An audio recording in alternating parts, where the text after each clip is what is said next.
Good old LucasArts. You know, when it comes to cancelled games from this company, most people would bring up games like Star Wars, 1313, Battlefront 3, Knights of the Old Republic 3, or The Force Unleashed 3. But the other Lucasfilm franchise has had its own fair share of video game cancellations as well. A couple of examples on the top of my head were the two cancelled sequels to Fate of Atlantis, The Iron Phoenix, and The Spear of Destiny, which ended up becoming comic books instead. There were also a couple during the recent gaming generations, like a cancelled trilogy game that was going to remake the films with the same engine that was used to create Indiana Jones and the Emperor's Tomb. But it didn't stop there. At one point, the original Tomb Raider developers, Core Design, were making an Indiana Jones game during their final years. Apparently what happened here is when they cancelled their Tomb Raider 10th Anniversary Edition, it was given to Crystal Dynamics. Core Design then decided to use the recycled assets made for their previously scrapped project to create an Indiana Jones video game. This gaming concept would have been called Indiana Jones and the Raiders of the Lost Tomb. Sadly, the game was never finished because of the company being shut down. But in spite of all of those games, there is one Indiana Jones video game that had the most baffling cancellation. Partly because it was never publicly announced to be cancelled. I'm talking about the LucasArts version of Indiana Jones and the Staff of Kings. Now, if you're someone who's familiar with this video game, you would most likely know the console version of this game is pretty meh. In one way, this game was a little disappointing when it comes to gameplay. I mean, the handheld versions of this were cool, but what was with the console version? Fans of this franchise knew that the game they were advertised was not the game they got.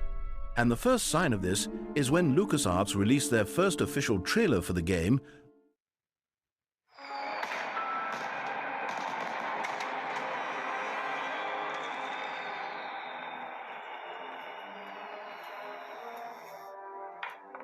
Hey, I heard you were looking for the boss. Well, you're gonna have to go through us. Skip to the end.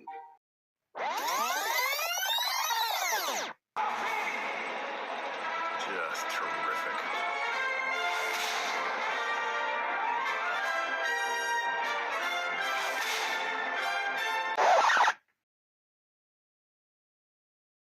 This is where it happened, and this event has been a mystery to Indiana Jones fans for a very, very long time. Well, after years of waiting, I think I now have the answer to what happened to it. I found an article written by Jack Yarwood, who interviewed former LucasArts employees that worked on the game's development. In this article, it has the answers to why the next-gen version was cancelled, why the previous-gen version ended up the way it did, and what LucasArts went through with their later projects. With that brief introduction out of the way, here is what happened to the LucasArts version of Indiana Jones and the Staff of Kings. Chapter 2. The Article. 1 year after the release of the collective's Indiana Jones and the Emperor's Tomb for Windows, Xbox, and PS2, LucasArts began developing a new Indiana Jones game internally. The year was 2004, and the company had just undergone a dramatic restructuring, with the new LucasArts president Jim Ward downsizing the project development team from several hundred employees to roughly 25 staff in total. This small group would be responsible for initiating 2 new internal projects. The first was a Star Wars game that ended up becoming The Force Unleashed, and the second was a game based on the Indiana Jones IP. LucasArts VP of Project Development Peter Hirschman led the development on the Indiana Jones project, working collaboratively with a group of designers on the coming up with an interesting concept for Indy's adventure. The group proposed a number of ideas, including basing the game on the legend of the Monkey King, a story that was previously floated for the 3rd film in the series. Eventually, though, the team at LucasArts settled on the story of the Staff of Moses. The story took place in 1939, 1 year later, after the events of Indiana Jones and the Last Crusade. It saw the famous archaeologist racing against German archaeologist and personal rival Magnus Voller to find the artifact. Indy's journey would take him to Sudan, as well as San Francisco, Panama, Istanbul, and Nepal. According to those who worked on the project, the plot and structure of the game was the same across all of the different versions in development. The LucasArts version, however, was slated to have much better physics, a more sophisticated combat system, and more detailed environment to explore. "We were the prime creators of the story," says Tony A. Rowe, a senior game designer who worked on Indiana Jones and the Staff of Kings. "We were coming up with the locations, the scenario, the story, and all of that, and then we sort of farmed out these other games to release on these other platforms based on our game. There were 4, Wii, PS, 2, DS, and PSP. Any changes to the story they wanted to do had to go through us at LucasArts. LucasArts first announced Indiana Jones and the Staff of Kings at E3 2005, the same year that the Republic Commando producer Chris Williams came on board as project lead, and the studio began scaling up again.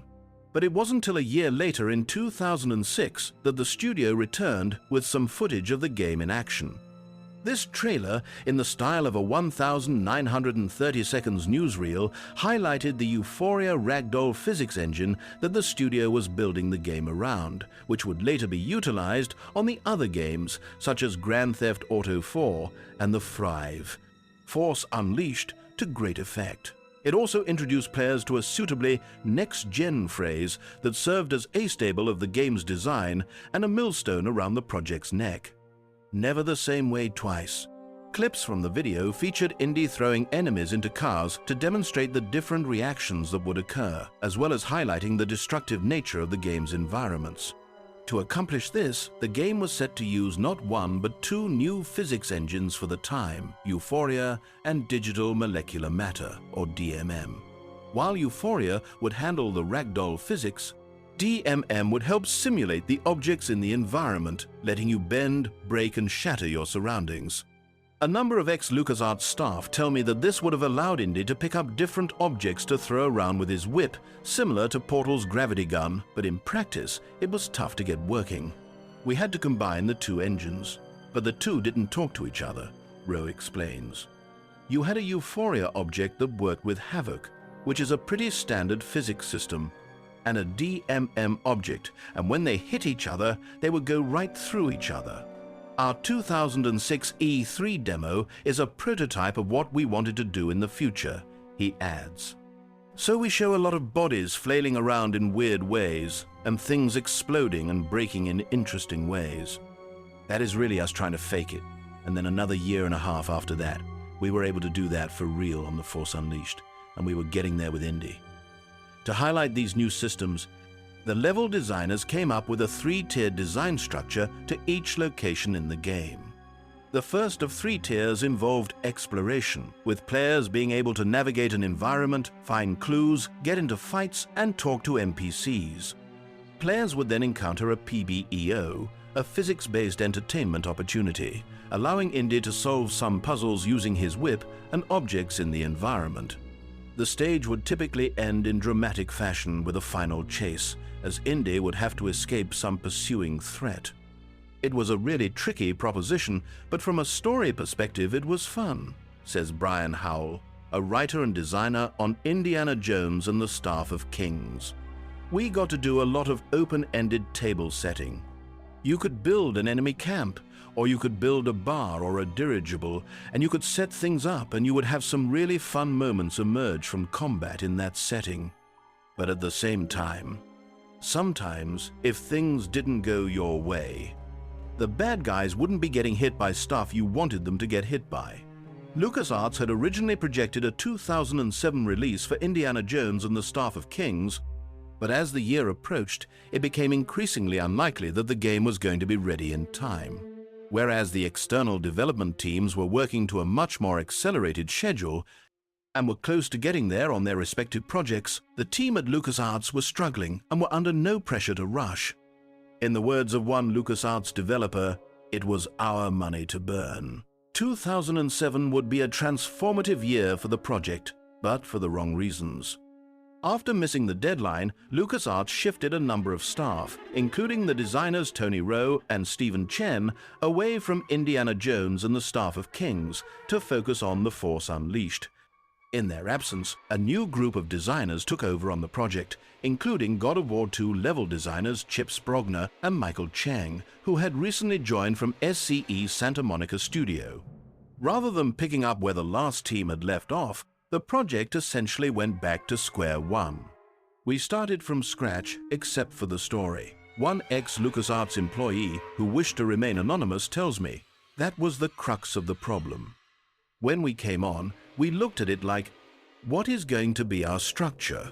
What are we going to make? We changed the camera from being a third-person camera to being an authored isometric camera, much more in line with the God of War series, which I was excited by. But when you completely change a camera system that completely changes the game and the mechanics it's going to have, as well as the camera, there were also other fundamental changes. The team had also switched from Lua to a new node-based scripting language being developed internally, as well as continued to tweak how the character skeletons and the physics systems were being implemented. This all impacted how quickly the project was coming together. We would get 6 months along towards a design path or working with a new implementation, and there was usually some fundamental technology that would change, Howell explains. We would get where we were, almost there, and then it would be okay, new change of management or reboot, and then we would back up and almost start over again. To add to these problems, in November 2007, the Santa Monica-based developer Naughty Dog released the first Uncharted game featuring a treasure hunter who was not a million miles away from Indy. For the staff back at LucasArts, this was a bitter pill to swallow, with Uncharted accomplishing much of what the team wanted to achieve on Indy. When the game came out, we bought a copy of it. Brandon Martinovich, an associate environment artist on staff of Kings, tells me, I remember we booted it up in the office with everybody and we were like, oh fuck, this is what we're trying to do. I remember pretty clearly when we caught wind of the first Uncharted, comments Howell. I feel kind of bad about it now, but we were almost like, oh, isn't that cute? They want to do an Indiana Jones game. How nice for them. And then obviously the game went out and sold gangbusters. That put us in our place.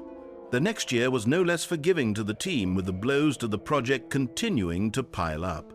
Not only were there a round of layoffs at the beginning of 2008, which included Peter Hirschman, who had spearheaded the project in its early days, but there were constant changes in leadership at the studio. Nevertheless, the team was making steady progress on a new concept for the game. The designers, for instance, had come together to create a complete prototype of the Panama level with the God of War-style camera system in place. This prototype Indy is solving water-based physics puzzles and ended with a section where the explorer must flee from a wave of crashing water. We had dynamic water that actually rose, Martinovich says. It was very expensive tech. I don't think we would have got that shit to run in real time in the game. But it was a very good, full-working prototype. It felt like a cool game, says the anonymous ex-LucasArts employee. You had different pieces of combat. You had a partner, I, that would follow you around. You had these cool, dynamic physics puzzles. You had run-for-your-life scenarios where you had these beautiful visual effects, gushing water rushing after you, all in God of War style for Indiana Jones. We were all hyped for that.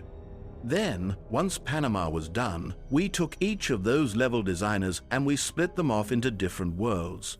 Things were starting to look up, but unfortunately, it was too late to save the project. In early 2009, after consulting with the design team, LucasArts leadership decided to finally kill the game, choosing instead to release the third-party versions that had already been completed. The response to this news inside the company was mixed. While some were disappointed that their work would never see the light of day, many acknowledged the problems the team were facing, the pressure they were under, and the fact they were not anywhere close to being done. We had been working on Staff of Kings for several years, and I felt that Indiana Jones and the Kingdom of the Crystal Skull was a real disappointment and really let down the Indiana Jones legacy, says Howell. For me, the thing that was the hardest to swallow was that we had this vision for Indy that was really on target. And it's sad for me that instead of the world getting that, they got Kingdom of the Crystal Skull. It just got to a point where we wanted to do something with Indiana Jones, just not that, and not with the pressure we were being given. At that point, it wasn't our fault that Indiana Jones had taken 5 years to get to not even a full level. We were just Team 3 on an already somewhat doomed project. After Staff of Kings was cancelled, the most of the team was moved over onto Star Wars: The Force Unleashed 2. A number of smaller teams got together to prototype different ideas.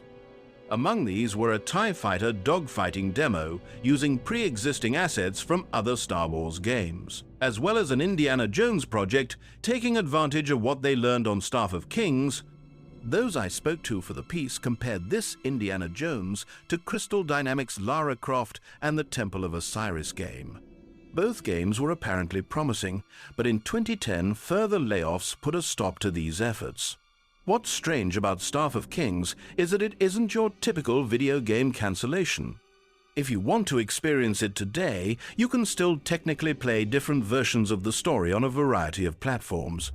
But still, it's hard not to get swept in imagining what could have been had the Xbox 360 and PS3 versions released, given how much work went into them over the 5 years they were in development. Among other things, maybe it would have softened the disappointment audiences were feeling after Kingdom of the Crystal Skull. At the very least, Staff of Kings probably wouldn't have nuked the fridge. Chapter 3: The Conclusion. Well, that was an unfortunate story. So, in summary, let's ask the question one more time. Why was the LucasArts version of Indiana Jones and the Staff of Kings cancelled? Well, according to the developers, this game struggled to find a development team, and it also had to do with Naughty Dog beating them to the 2007 deadline. Frankly, I'd say this explains everything. Think about it. Employees being laid off, the development team changing twice, frequent changes of leadership at the studio. It all comes down to the game going over budget and poor management at the studio. And man, from how big the struggle was, it sounded like LucasArts was really trying to get this game made. Unfortunately, the project had to be shelved, and I believe they didn't do it because they wanted to, they did it because they had to. I mean, let's look at this situation from their point of view. Let's pretend for a moment that you're one of the higher-ups at LucasArts, and you see the current state of this game as of early 2009. The next-gen version is about 20% done. The previous-gen version is around 70% done, but the handheld versions are practically finished. The company did not have enough money to 100% finish the console versions. That's why it was scrapped in the end. Fun fact, Amaze Entertainment was the only one who had their version of this game finished by the original deadline of 2007. After this decision, a 2M was only given 5 months to fix up the Wii and PS2 versions for the early June release date. Right after the game was released, it received mixed reviews from critics, but most of the players were satisfied with the final product. I'm guessing LucasArts probably used a part of the money they made off of the sales of Staff of Kings to create The Force Unleashed 2, which was made in only 8 months. Either know this game was most likely made to pay off the debt they owe after what they lost from their previous game. And from the news we got not too long ago, I can confirm that the next Indiana Jones video game was never cancelled. It was put on hold. But not anymore. In January of 2021, LucasArts was brought back with their original name, Lucasfilm Games. And because of this, some of the projects that were put on hold from 2013 are now back in production. Plus, the story of this game is written by Todd Howard, which Lucasfilm described it to be amazing, and he is where the original video was outdated. As we all know today, in 2025, Indiana Jones and the Great Circle was probably the best Indiana Jones video game we got, and will probably ever get. Hopefully more Indiana Jones video games will be made, and hopefully this is how the franchise will continue. And that is what I believe happened to Indiana Jones and the Staff of Kings. In summary, the project went over budget and LucasArts had to cancel it. Maybe one day someone might remake the game, or LucasArts might reconsider making it again and finishing it this time. Otherwise, that's everything I wanted to tell you on the subject. Roto Dojo should be back soon with your video about cancelled green screens and cancelled edits he's made over the last few years. So long, and hopefully you won't have to hear from me again.